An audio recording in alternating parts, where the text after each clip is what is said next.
ในวันที่ 19 มีนา 2026 ห้องการคณะกรรมการร่วมมือลาวเวียดนามกระทรวงการเงินได้จัดกองประชุมเผยแพร่ผลสำเร็จกองประชุมครั้งที่ 48 ของคณะกรรมการร่วมมือทวิภาคีระหว่างรัฐบาลลาวและรัฐบาลเวียดนามประจำปี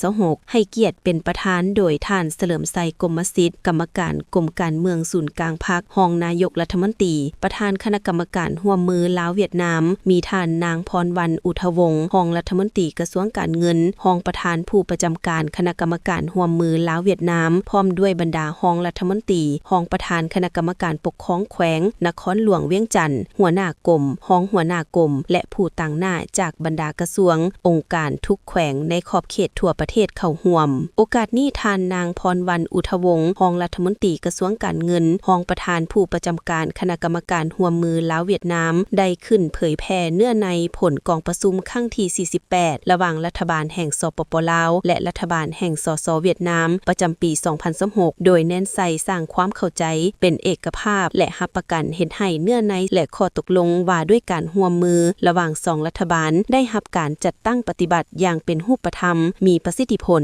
และสร้างให้เกิดมีผลประโยชน์สูงสุดในโอกาสที่มีความหมายความสำคัญนี้ท่านเฉลิมไซกรมสิทธิ์กรรมการกรมการเมืองศูนย์กลางพรรครองนายกรัฐมนตรีประธานคณะกรรมการร่วมมือลาวเวียดนามได้มีคำเห็นโอ้ลมแนะนำและให้ทิศชี้นำในการพัวพันร่วมมือกับเพื่อนเวียดนามซึ่งเป็นเพื่อนมิตรยุทธศาสตร์ที่มีสายพัวพันมิตรภาพที่ยิ่งใหญ่ความสามัคคีพิเศษการร่วมมือรอบด้านและหุ้นส่วนยุทธศาสตร์กับสปป.ลาวพวกเฮา